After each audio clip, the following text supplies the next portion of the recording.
Parcel লাগিয়েছিলাম, চলে এসছে। চলো যাই গিয়ে নিয়ে আসি। Hello friends, good morning, welcome back to my YouTube channel. তো আজকে সকালবেলা উঠে গেছি অনেক তাড়াতাড়ি, 7:30টার দিকে আমি উঠে গেছি। 7:35 একদম পারফেক্ট টাইম বলছি। তো 7:30টার দিকে উঠে গেছি। উঠে দেখো এই কাজগুলো করছিলাম, যেহেতু আমাকে কালকে দিতে হবে আর কালকে হয়তো একটুখানি বেরাতে পারি, তার জন্য কাজটা তাড়াতাড়ি করে নিচ্ছে। কালকে আমাকে এটা দিতেই হবে। আর মা উঠে গেছে ফুলমালা নিতে। আমি ঘুম থেকে উঠে এটা করছিলাম। তারপরে মা যখন ফুলমালা নিতে গেল, ঘরটরগুলো পরিষ্কার করে নিয়েছি, বিছানা তুলে নিয়েছি। অলমোস্ট আমার এদিকে ডান হয়ে গেছে, যেহেতু আজকে পুজো রয়েছে বৃহস্পতিবারে, তার জন্য সব কিছু মোটামুটি তাড়াতাড়ি করে নিচ্ছি। কারণ আমি কালকের জন্য কোনো সেরকমভাবে ঝামেলা রাখতে চাইছি না, তার জন্য সব কিছু মোটামুটি করে নিয়েছি এখন। তো চলো আবার মা আসুক, পরে তোমাদের সঙ্গে কথা হচ্ছে। তো ভিডিওটা অবশ্যই দেখতে দেখো আমার সঙ্গে। তো আমি একটা পার্সেল আনিয়েছিলাম, চলে এসছে। তো চলো যাই গিয়ে নিয়ে আসি, দেখি পার্সেলটা কেমন লেগেছে আর কি নিয়ে এসছি তোমরা দেখবে।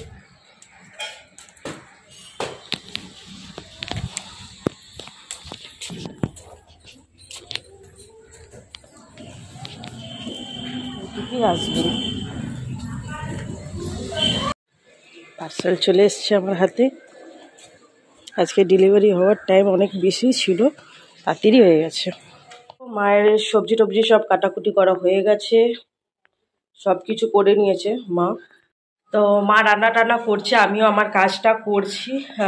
ঘরে আজকে একটুখানি তোমাদেরকে তো আগেই বলেছিলাম হচ্ছে আলমারিটা নিয়ে গেছে, তো আলমারিটা আজকে নিয়ে আসার কথা রয়েছে।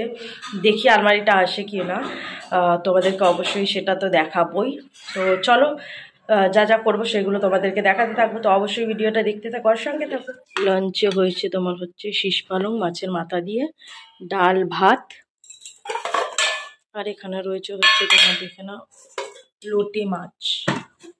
আজকে দুপুরের লাঞ্চ হলো এটাই। সকালবেলা পুজো টুজো দিয়ে দিয়েছি, চলো এবার খাবো হচ্ছে চা। চাটা খাই, তারপর আবার তোমাদের সঙ্গে পরে কথা হচ্ছে। দেখো বাবা নিয়ে এসছে হচ্ছে চপ, এখানে আমি টিফিন করছি হচ্ছে চপ আর মুড়ি। আর এখানে চলে এসছে জয়া পড়ার জন্য, ও পড়াশোনা করছে আর আমি টিফিনটা করে নিচ্ছি। আমার সঙ্গে সঙ্গে ও খাচ্ছে। দেখো ওর হাতের লেখাটা কি সুন্দর।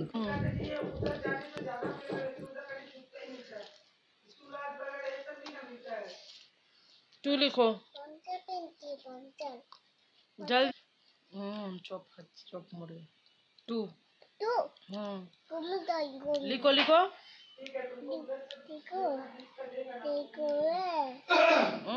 वेरी गुड थ्री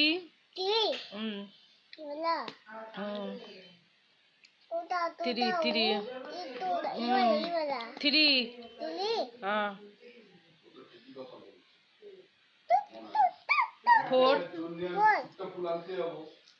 এটা আমি অর্ডার করেছিলাম, দেখতে পাচ্ছ মিশো থেকে নিয়েছি। বেশ দারুণ হয়েছে, আমার খুব ভালো লাগছে এটা দেখতে। দেখে নাও ডিজাইনটা বেশ ভালো, দারুণ হয়েছে, আমার তো খুব ভালো লেগেছে। অবশ্যই তোমরাও কমেন্ট করে জানিও যে তোমাদের কিরকম লেগেছে এসি কভারটা। তো খাওয়া দাওয়া সব কিছু করা হয়ে গেছে, অনেক হয়েছিলাম, কথাবার্তা একটু হয়েছে। তো চলো এখানে ব্লগটাকে এন্ড করছি, আবার তোমাদের সাথে দেখা হবে আর একটা নতুন ব্লগে। ততক্ষণের জন্য please do like, comment, share আর subscribe to my YouTube channel which is Madhumita Sarkar entertainer. ততক্ষণের জন্য বাই।